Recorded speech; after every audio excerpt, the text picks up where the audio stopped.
আসসালামু আলাইকুম আ রহমতুল্লাহি ওয়া বারাকাতুহু। সবাই কেমন আছেন? আশা করি সবাই ভালো আছেন। আজ আপনাদের জন্য নিয়ে এসেছি গল্পের 3 নম্বর পর্ব। আশা করি গল্পটি আপনাদের ভালো লাগবে। তাহলে চলুন শুরু করা যাক। রাহা তখনও আমাকে শক্ত করে জড়িয়ে আছে। আমি বললাম, রাহা কি হয়েছে তোমার?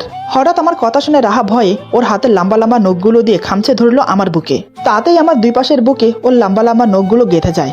এদিকে ব্যথায় আমি চোখ মুখ বন্ধ করে দাঁতে দাঁত চেপে সহ করছি। তার সাথে ওকে আরো শক্ত করে বুকের সাথে চেপে ধরেছি। রাহা এখনো থরথর করে কাঁপছে। আমি মনে মনে ভাবছি, কি থেকে কি হয়ে যাচ্ছে, এই মেয়েটিকে অন্ধকারে ভয় পায়। আমি কোনো রকম নিজেকে সামলিয়ে ওকে নিজে থেকে ছাড়ালাম, তারপর খাটে বসিয়ে দিলাম। আমি একটু দূরে গিয়ে বসলাম। তখনও আমার বুকে খুব জ্বালা করছে আর রাগও হচ্ছে প্রচুর। মোবাইলটা পরে গিয়ে টিমটিম করে লাইট জ্বলছে। রাহা উঠে আবার আমার পাশে বসতে এলো। আমি রাগের সাথে বললাম, এই একদম কাছে আসবে না, যেখানে ছিলে সেখানে বসো। রাহা কাপা কাপা গলায় বলে, আমার ভয় করছে, আমাকে একটু আপনার পাশে বসতে দিন। আমি বললাম, কেন, কি হয়েছে তোমার? এমন করছিলে কেন, আর এভাবে কাঁপছো কেন? নিজের রাগটাকে কন্ট্রোল করে ওকে কথাগুলো বললাম। বকা দিতাম যদিও স্বাভাবিক থাকতো, কিন্তু এখন ওর অবস্থা খুবই শোচনীয়। কিসে ভয় পেয়েছে তাও বুঝতে পারছি না। আমার কথা শুনে রাহা ফুপিয়ে কেঁদে ওঠে। ওর কান্না দেখে কেন জানি আমার খুব মায়া হলো। আমি এবার ওর পাশে গিয়ে বসলাম। বাধ্য হলাম ওর হাতে হাত রাখতে। আমি বললাম, কি হয়েছে, কি দেখে এত ভয় পেয়েছো? তুমি কি অন্ধকারে ভয় পাও? রাহা আমার কথায় উপর নিচ মাথা নাড়ে। আমি বললাম, এখানে ভয় পাওয়ার কিছু নেই, আমি তো ছিলাম রুমে। ভয় পাওয়ার তো কোনো মানে হয় না, তোমার ঘরে অন্ধকারে কি ভয় পেতে? রাহা বলে, হ্যাঁ। এটা শুনে আর কি বলবো। আমি বললাম, ঠিক আছে বসো, আমি ক্যান্ডেলের ব্যবস্থা করছি। এই বলে উঠতে যাব, তখনই মেয়েটি আমার হাত চেপে ধরে বলে, না। আমি জোরে একটা দিক নিঃশ্বাস ফেলে চোখ বন্ধ করে বললাম, উফ, কি জ্বালায় পড়লাম রে বাবা। তারপর ওর দিকে কিছুক্ষণ তাকিয়ে ওর পাশে গিয়ে বসলাম। তখনও রাহা আমার হাত ধরে আছে। আমিও হাত না ছাড়িয়ে চুপচাপ বসে রইলাম। মোবাইল মেঝেতে পড়ে আপন গতিতে জ্বলছে। বারবার আমার চোখ না চাইতেও চলে যাচ্ছে রাহার দিকে। মেয়েটি এখনো কান্না করছে, তার সাথে একটার পর একটা হেঁচকি উঠছে। আমি বললাম, এবার তো কান্না বন্ধ করো, আমি তো তোমার পাশেই বসে আছি নাকি। কথাটা বলতে বলতে আমি ওর চুলের দিকে তাকালাম। তাকিয়ে অবাক হয়ে গেলাম। চুলগুলো লাম্বায় কোমর ছাড়িয়ে হাঁটুর কাছে এসে পড়েছে, তার সাথে ঘন কালো ও সিল্কি। বেশ একটা মিষ্টি গন্ধ আমার নাকে এসে ধাক্কা মারছে। চেহারাটা খুবই মায়াবী, ছিপ ছিপে একটু লাম্বাটে টাইপের, চোখগুলো টানা টানা। নাকে ডায়মন্ডের নাকফুলটা মোবাইলের আলোতে চকচক করছে। বেশ মানিয়েছে ওকে নাকের ফুলটায়। এটা বিয়ের সময় দিয়েছিলাম ওকে আমি। যেমনই হোক, বিয়ে তো করেছি ওকে, যা দেওয়ার তা তো দিতে হয়। তাড়াহুড়োর মাঝে বেশি কিছু দিতে পারেনি। ডায়মন্ডের ওপরে সিম্পল নাকফুল, কানের দুল আর গলায় রকেট সহ চেন, সাথে কয়েকটা থ্রি পিস। ও ঠোঁট জোড়া হালকা ফুলা ও গোলাপি, খুবই মানানসই চেহারার সাথে। এবার আমার চোখ গেল ওর হাতের দিকে। হাতের আঙ্গুলগুলো চিকন ও লম্বা, নখগুলো বড় রেখেছে, তাতে ওর হাতের সৌন্দর্য আরো বেড়ে গেছে। হ্যাংলা পাতলা শরীরের গঠন। হঠাৎ আমার চোখ চলে গেল ওর বুকে। থ্রি পিসের ওড়নাটা সরে গিয়ে এক সাইডে পড়ে আছে। ওর বক্ষযোগল খুবই আকর্ষণীয়, যার দিকে তাকিয়ে আমার চোখ সরছে না। কিছু মুহূর্তের জন্য ভুলেই গেছে সবকিছু। বেশ কিছুক্ষণের জন্য নিজেকে হারিয়ে ফেলেছি ওর মাঝে। আসলে আমরা ভুলে যাই, একটা মানুষকে প্রথম দেখাতে ভালো না লাগলেও ধীরে ধীরে তার সাথে থাকলে, এমনকি মনের দৃষ্টি দিয়ে তাকে দেখলে, তখন ধীরে ধীরে তার সৌন্দর্য চোখের সামনে ধরা পড়ে, যেটা আমরা চট করে কাউকে দেখে বুঝতে পারি না। অনেকক্ষণ সেদিকে তাকিয়ে থাকি। হঠাৎ আমার সম্বিত ফিরল। আমি চোখ সরিয়ে নিয়ে গলা খাঁকড়িয়ে উঠলাম, যাতে ওর ওনাটা ঠিক করে নেয়। না, আমার এই শব্দে তার ধ্যান ভঙ্গ হলো না। সে এখনো মাথা নিচু করে এক দৃষ্টে মেঝের দিকে তাকিয়ে আছে। আমি মনে মনে ভাবলাম, না, ওকে বলি ওনাটা ঠিক করতে। এই ভেবে বলতে যাব, এমন সময় হঠাৎ কারেন্ট চলে এলো। সাথে সাথে আমার হাত ছেড়ে দিয়ে ওনা ঠিক করে নিল। আমি যেন হাফ ছেড়ে বাঁচলাম। আমি ওকে বললাম, রাত অনেক হয়েছে, ঘুমিয়ে পড়ো। কথাটা বলতে বলতে আমি শার্টের বোতাম খুলে দেখতে লাগলাম। দেখি বুকের দুই পাশে চারটা চারটা করে মোট 8টা নখের দাগ স্পষ্টভাবে ফুটে উঠেছে। সেখানে রক্ত বেরিয়ে শুকিয়ে গেছে। এদিকে রাহা আমার সামনে দাঁড়িয়ে আছে, তার চোখ আমার দিকে। আমার বুকে নখের দাগগুলো দেখে বুঝতে বাকি রইল না যে এগুলো সে নিজে করেছে। অপরাধীর মতো মুখ করে মাথা নিচু করে বলে, সরি, আসলে আমি বুঝতে পারিনি। আমি বললাম, সরি বলতে হবে না, বাই মিস্টেকলি হয়ে গেছে। আমি ড্রয়ার থেকে ফাস্টিং বক্স বের করলাম। সেখান থেকে তুলো নিয়ে হালকা ডেটলে ভিজিয়ে ক্ষতস্থানে শুকিয়ে যাওয়া রক্তগুলো পরিষ্কার করতে লাগলাম। রাহা বলে, বলছি যে আমি করে দেই। আমি ওর দিকে তাকিয়ে আবার চোখ নামিয়ে বললাম, না, আমি করতে পারবো। আর একটা কথা, কাল সকালে ঘুম থেকে উঠে আগে হাতের নখগুলো কেটে ফেলবে। কি মনে থাকবে তো? আমার কথা শুনে ওর মুখটা গম্ভীর হয়ে যায়। সে গম্ভীরভাবে বলে, আমি ক্ষতস্থানে হালকা মলম লাগিয়ে শার্ট চেঞ্জ করতে ওয়াশরুমে চলে গেলাম। একটা ব্রাউন কালারের টি শার্ট পরে বেরিয়ে এলাম। এসে দেখি রাহা তখনও একইভাবে দাঁড়িয়ে আছে। আমি বললাম, কি ব্যাপার, রাত কয়টা বাজে, খেয়াল আছে? এখনো জেগে আছো যে? যাও ঘুমিয়ে পড়ো। রাহা কোনো কথা না বলে চুপচাপ গিয়ে শুয়ে পড়লো। আমিও প্রতিদিনের মতো সোফায় গিয়ে শুয়ে পড়লাম। এক হাত বুকে, অন্য হাত কপালে রেখে সোজা হয়ে শুয়ে পড়লাম। রাহা মাথা তুলে কয়েকবার আমাকে দেখলো। দেখতে পেলো আমি বালিশ ছাড়াই শুয়ে পড়েছি। এটা দেখে রাহা একটা বালিশ নিয়ে উঠে এলো, এসে আমার সামনে দাঁড়ালো। আমি টের পাইনি, কারণ তখন আমার চোখে হালকা হালকা ঘুম নেমে এসেছে। রাহা ভেবেছে আমি ঘুমিয়ে পড়েছি। সে ধীরে ধীরে আমার মাথা তুলে বালিশটা দিতে যাবে, তখনই আমি চোখ খুলে ওর দিকে তাকাই। হঠাৎ আমাকে জেগে উঠতে দেখে রাহা ঘাবড়ে যায়। তখনই বালিশ ছেড়ে দাঁড়িয়ে যায় সোজা হয়ে। আমি চোখ ছোট ছোট করে ওর দিকে তাকালাম। সে আমতা আমতা করে বলে, মানে আমি তো বালিশ দিতে এসেছিলাম। আমি বললাম, ডাকলেই পারতে। এই বলে বালিশটা ঠিক করে অন্যদিকে ফিরে শুয়ে পড়লাম। রাহার মুখটা কালো হয়ে গেল আমার এরকম আচরণে। সে চুপচাপ গিয়ে আবার শুয়ে পড়লো। সে মনে মনে ভাবছে, আমাকে যখন এতই অপছন্দ তাহলে বিয়ে না করলেই পারতো। বিয়ে তো আর ছেলে খেলা না যে এখন বিয়ে করলাম কিছুক্ষণ পর ছেড়ে দিলাম। স্বামী আর স্ত্রী যেমনই হোক, তার সাথে সারা জীবন কাটানোর নামই তো বিয়ে। আমি মানছি আমাদের বিয়েটা একটা ভুল বোঝাবুঝির মাঝে হয়েছে, কিন্তু এখানে আমার দোষ কোথায়? আমি তো আর বলিনি যে আমাকে বিয়ে করুন। নিজেই তো ওদের কথায় সম্মতি জানালো, কিন্তু এটাও তো মিথ্যে নয় যে আমাকে অপহরণ করা হয়েছে। তবে কে করলো আমাকে অপহরণ? কি করেই বা এলাম ওনার গাড়িতে? এই 2 সপ্তাহ যতটুকু দেখেছি লোকটাকে, তাতে বুঝলাম লোকটি খুবই ভদ্র ও ভালো। মনে হয় না লোকটি আমাকে অপহরণ করেছে। কিন্তু আসল সত্যিটা কি হবে সামনে, এসব নানান কথা ভাবতে ভাবতে ঘুমিয়ে পড়লো। সকালে আমার আগে রাহার ঘুম ভাঙে। সে ফ্রেশ হয়ে চুপচাপ জানালার পাশে বসে আছে। আমাকে ডাকার বা নিচে যেতে সাহস পাচ্ছে না। আমাকে ডাকলে যদি আমি রেগে যাই, আর নিচে যেতে চাইছে না কারণ আমার মা ওকে পছন্দ করেনি।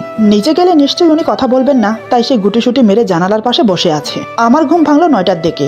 চোখ খুলে প্রথমে বিছানার দিকে তাকালাম। দেখি রাহা বিছানায় নেই। তারপর চোখ গেল জানালার দিকে। দেখলাম সে বসে আছে আনমনা হয়ে। আমি উঠে ফ্রেশ হতে চলে গেলাম। কিছুক্ষণ পর ফ্রেশ হয়ে বেরিয়ে এলাম। বেরিয়ে দেখি তখনও সেই একইভাবে বসে আছে রাহা। আমি বললাম, আসসালামু আলাইকুম, শুভ সকাল। হঠাৎ আমার মুখে সালাম শুনে কিছুটা থতমত খেয়ে যায়। অবাক চোখে চোখ বড় বড় করে তাকিয়ে আছে। আমি টাউল দিয়ে মুখ মুছে বললাম, সালাম দিলে সালামের উত্তর দিতে হয়, এটা অন্তত জানো? আমার কথায় রাহা আমতা আমতা করে বলে, মানে ওয়ালাইকুম সালাম, শুভ সকাল। আমি বললাম, নেক্সট টাইম সালাম দিলে সালামের উত্তর তাড়াতাড়ি দেবে। আর একটা কথা জেনে রাখো, একজন মুসলমান হিসেবে একে অপরকে সালাম দেওয়া উত্তম। প্রতিদিন অন্তত 20 জনকে সালাম দিতে পারলে তার জন্য আলাদা নেকি আছে। আর আমাদের প্রিয় নবী হযরত মুহাম্মদ সাল্লাল্লাহু আলাইহি সাল্লাম বলেছেন, স্বামী স্ত্রী একে অপরকে সালাম দিলে তাতেও নেকি পাওয়া যায়। একদিন মা আয়েশা প্রিয় নবী হযরত মুহাম্মদ সাল্লাল্লাহু আলাইহি সাল্লামকে জিজ্ঞেস করলেন, স্বামী স্ত্রী একে অপরকে সালাম দিলে কি ফজিলত পাওয়া যায়? আমাদের প্রিয় নবী হযরত মুহাম্মদ সাল্লাল্লাহু আলাইহি সাল্লাম বলেন, স্বামী স্ত্রী একে অপরকে সালাম দিলে অবশ্যই ফজিলত আছে। সকালে ঘুম থেকে উঠে যদি স্বামী আগে সালাম দেয় তাহলে তার আমলনামায় 10টা নেকি লেখা হয়। আর যদি স্ত্রী আগে ঘুম থেকে উঠে স্বামীকে সালাম দেয় তাহলে তার আমলনামায়ও 10টা নেকি লেখা হয়। এমনকি উভয়ের আমল নামায় নেকি লেখা হয়। কথাটা শুনে মা আয়েশা বলেন, তাহলে প্রতিদিন আমি আপনাকে আগে সালাম দেব।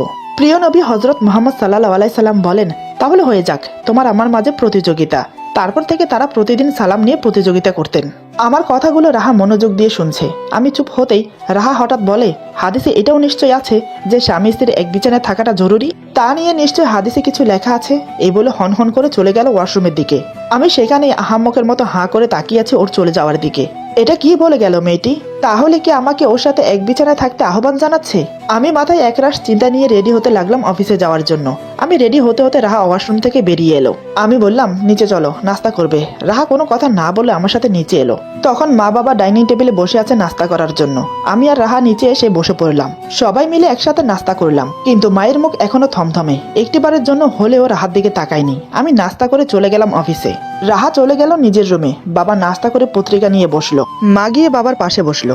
মার হাবভাব দেখে বাবা বলে, কি ব্যাপার, কিছু কি বলবে? মা বলে, কি বলবো আমি, বলো তো। ছেলেটা এমন একটা কাজ করবে আমি ভাবতেই পারিনি। এমন একটা মেয়েকে বিয়ে করলো যে মেয়েটাকে আমার ছেলের পাশে মানাই না। বাবা বলে, এমন করে কেন বলছো? হাতের 5 আঙ্গুল যেমন এক সমান না, ঠিক তেমনিও মানুষ সব এক সমান না। আরেকটা কথা, তুমি আবার কবে থেকে এমন চিন্তাধারা মাথায় এনেছো? আল্লাহর সৃষ্টি কোনো কিছুই অসুন্দর না। মানুষ হয়ে মানুষকে নিন্দা করা এটা এক ধরনের পাপ। একটা জিনিস খেয়াল করেছো? মেয়েটিকে অপহরণ করেছে অন্য কেউ। ভাগ্যের ফেরে তোমার ছেলের গাড়ির ডিকিতে চলে এসেছে। শুধু তাই নয়, শেষমেশ তোমার ছেলের সাথেই তার বিয়ে হয়েছে। এটা কোনো অ্যাক্সিডেন্ট না, এটাই আল্লাহর ইচ্ছা ছিল। তোমার ছেলের সাথেই ওই মেয়ের ভাগ্য লিখে রেখেছে। আর এমনিতেও মেয়েটি দেখতে কোন দিক দিয়ে খারাপ? পড়াশোনা জানে, ফ্যামিলি ভালো, ব্যবহার ভালো, দেখতেও ভালো, শুধু গায়ের রংটা শ্যামলা। তাতে কি আসে যায়? মানুষের যৌবন, গায়ের রং এগুলো তো ক্ষণিকের মোহ। তাই এসব নিয়ে বিচার করো না। তোমার আচরণে মেয়েটা কষ্ট পাচ্ছে। নিজের মেয়ে হলে কি এমন করতে পারতে? তাই বলি কি, সব ভুলে গিয়ে মেয়েটাকে আপন করে নাও। এই বলে বাবা আবার পত্রিকা পড়তে লাগলো। মা বেশ কিছুক্ষণ চুপচাপ থেকে ভাবতে লাগলো বাবার কথাগুলো। মা মনে মনে বলে, আমি কত বড় ভুলটা করছি। সত্যিই তো, এখানে তো মেয়েটার কোনো দোষ নেই। মেয়েটি তো আর ইচ্ছে করে আমার ছেলের গলায় ঝুলে পড়েনি। যা শুনেছি তাতে তো করার কিছু ছিল না। না, সবাই যখন মন থেকে মেনে নিয়েছে তাহলে আমি আর কেন বাদ যাবো? এদিকে দাদু ছিল না বাড়িতে, তাই তিনি আমার বিয়ের সম্বন্ধে কিছুই জানেন না। তিনি গিয়েছিলেন কয়েকদিনের জন্য গ্রামের বাড়িতে। গ্রামের বাড়িতে ছোট চাচা, জেঠু তাদের ফ্যামিলি নিয়ে থাকেন। আজকে ফিরবেন দাদু। তাকে আনতেই আমাকে যেতে হবে স্টেশনে। তিনি বাসে যেতে পছন্দ করেন না, তাই ট্রেনে গিয়েছেন, ট্রেনে আসছেন। বিকেলে গিয়ে আমি প্রায় 1 ঘন্টা ধরে বসে আছি। ট্রেন আসার কোনো নামগন্ধই নেই। ট্রেন প্রায় 1 ঘন্টা লেট। ট্রেন থেকে নেমে দাদুকে আসতে দেখে আমি এগিয়ে গেলাম। তার সামনে গিয়ে পা ছুঁয়ে সালাম করে জড়িয়ে ধরলাম। কতদিন দেখিনি, সে যে আমার দাদুর বদলে বন্ধু বেশি। দাদু আমাকে জড়িয়ে ধরে চোখ বন্ধ করে নিলেন। আমি বললাম, কেমন আছো দাদু? গ্রামে গিয়ে তো আমাকেই ভুলে গেছো। দাদু বলে, না রে, তোকে কি করে ভুলে যাই? আর আমি ঠিক আছি, তুই কেমন আছিস? আমি বললাম, আমি ভালো আছি। বাড়িতে চলো, তোমার জন্য সারপ্রাইজ আছে। দাদু অবাক হয়ে বলে, সারপ্রাইজ? কিসের সারপ্রাইজ? আমি বললাম, সেটা বলা যাবে না, বাড়িতে গেলেই দেখতে পাবে। দাদু বলে, কি জানি ভাই, কি সারপ্রাইজ দেখাবি? তোর সারপ্রাইজ দেখে না আমার হার্ট অ্যাটাক এসে যায়। আমি বললাম, মন্দ বলনি, হার্ট অ্যাটাক হলেও হতে পারে। তার চেয়ে বরং আমি একটা কাজ করি, সারপ্রাইজ দেখানোর আগে একটা হসপিটাল সিট বুক করে রাখি। বলা তো যায় না, দেখে যদি সত্যি সত্যি তোমার হার্ট অ্যাটাক আসে। দাদু বলে, তুই আমার সাথে ইয়ার কি করছিস? আগে চল, কি সারপ্রাইজ রেখেছিস সেটা দেখি। তারপর আমি আর দাদু কথা বলতে বলতে গাড়িতে এসে বসলাম। ঘন্টা খানেকের ভেতর বাসায় চলে আসলাম। গাড়ি থেকে নেমে দাদুকে নিয়ে ভেতরে গেলাম। বাসায় আসতে আসতে সন্ধ্যা হয়ে গিয়েছিল। তখন সবাই ড্রয়িং রুমে বসে নাস্তা করছে। সবাই বলতে শুধু মা বাবা, রাহা মনে হয় নিজের রুমে। দাদুকে দেখে মা বাবা দুজন উঠে দাঁড়ালো, এগিয়ে এসে দাদুকে সালাম করলো। তারপর বাবা দাদুর হাত ধরে সোফায় নিয়ে গিয়ে বসালো। বেশ কিছুক্ষণ কৌশল বিনিময় চললো। আমি গিয়ে ততক্ষণে রাহাকে বললাম, নিচে চলো, দাদু এসেছে গ্রামের বাড়ি থেকে। রাহা দাদুর কথা জানতো না। রাহা কোনো কথা না বলে আমার সাথে নিচে এলো। আমি বললাম, উনি আমার দাদু, সালাম করো। আমার কথা মতো রাহা দাদুকে সালাম করে, তার সাথে মা বাবাকেও সালাম করে। দাদু অবাক হয়ে তাকিয়ে আছে। আসলে তাকে বলাই হয়নি, এটা তার জন্য সারপ্রাইজ ছিল। দাদু উদ্বিগ্ন হয়ে বলে, এই মেয়েটা কে? সবাই বলার আগে মা বলে, বাবা, ও হচ্ছে আপনার নাত বউ। এটা শুনে দাদু চোখ বড় বড় করে রাহার দিকে তাকিয়ে আছে। তিনি যেন বিশ্বাসই করতে পারছেন না। রাহা ভয় মাথা নিচু করে আছে। দাদু বলে, আমাকে না জানিয়ে বিয়ে করে ফেললি? কখন করলি বিয়ে? বাবা বলে, বাবা, সে এক লম্বা কাহিনী। বিয়েটা হঠাৎ করে হয়েছে, আমি তোমাকে সব পরে বলছি। দাদু রাহাকে উদ্দেশ্য করে গম্ভীর গলায় বলে, এই মেয়ে, ওখানে দাঁড়িয়ে কেন? এদিকে আসো।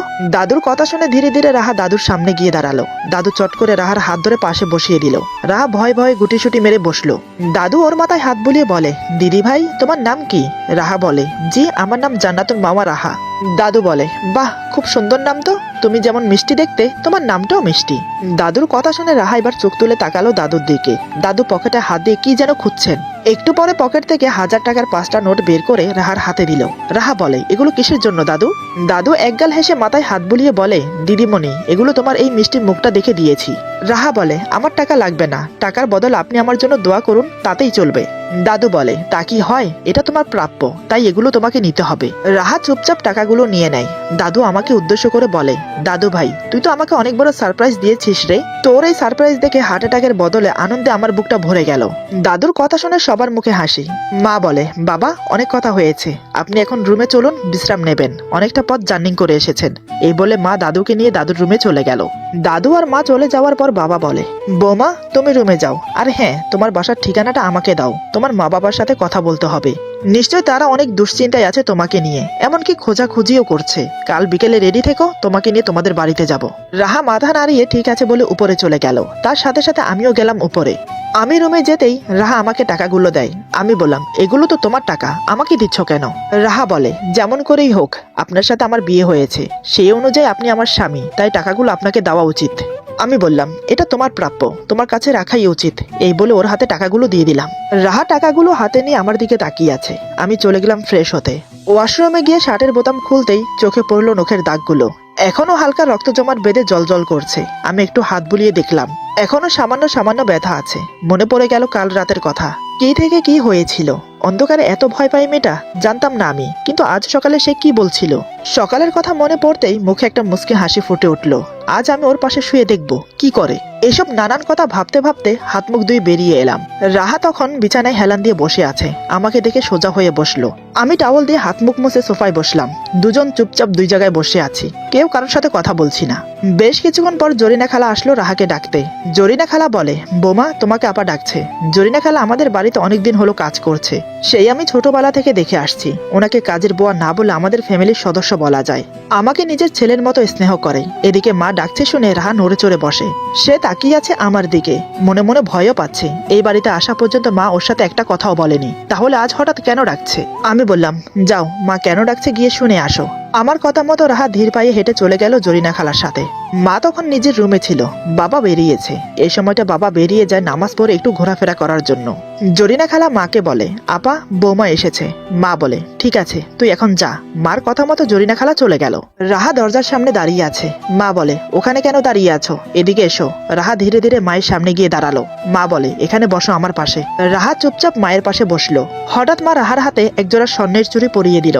এটা দেখে রাহা অবাক হয়ে তাকিয়ে থাকে মায়ের দিকে। মা বলে, আমার ব্যবহারে কিছু মনে করো না মা, সব মা বাবার একটা স্বপ্ন থাকে ছেলে মেয়েদেরকে নিয়ে, আমারও ছিল। হঠাৎ ছেলে এমন একটা কাজ করাতে একটু মনে কষ্ট পেয়েছি, তুমি কিছু মনে করো না।